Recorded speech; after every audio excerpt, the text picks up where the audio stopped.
I gritted my teeth through the searing pain as I poured scalding wax into my fingernail beds, then quickly hid a massive diamond inside. As the wax slowly hardened, I suddenly came up with what seemed like the perfect plan. So the next day I clocked out as usual, but just as I was about to leave, the diamond hidden in my nail suddenly dropped out. The crystal clear sound instantly echoed throughout the entire office. And immediately, a swarm of security guards came rushing toward me. What awaited me would be life imprisonment. Thankfully, it was just a nightmare. But my desire to steal the company's diamonds was real. To avoid getting caught like in my dream, I secretly went to my boss's house that night. Because this time, my target wasn't some small diamond, but the priceless raw diamonds locked in the vault.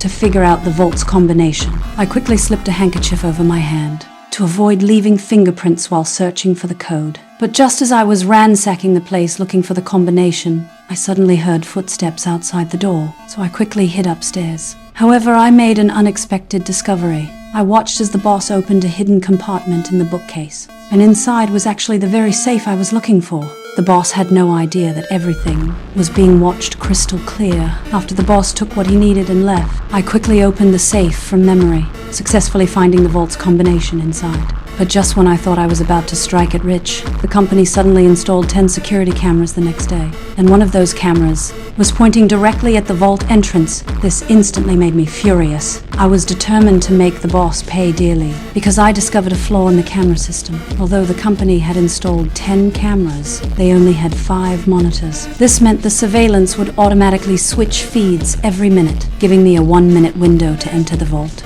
To play it safe, I found the company janitor, Hobbs, that day. Because with his 15 years of experience, he knew every inch of the layout inside and out. On the night of our operation, Hobbs used cleaning as his cover, successfully infiltrating the surveillance room, secretly timing when the monitors switched feeds. Then, he made his way to the blind spot in front of the vault. As the countdown began, he had to open the vault door within 60 seconds. Because once the cameras spotted him, life imprisonment would definitely await them. But just as he was about to open it, being a first-time thief, his hands wouldn't stop shaking, and the surveillance suddenly switched back to the vault feed. But just when he was about to be discovered, I called the surveillance room, diverting the security guard's attention, buying Hobbs an extra 30 seconds. The moment the guard picked up the phone, I hung up immediately, and by then Hobbs had already made it inside the vault. But the next day, the company was thrown into chaos, because according to my agreement with Hobbs, we were only supposed to steal 30 pounds of diamonds. But when I opened the door,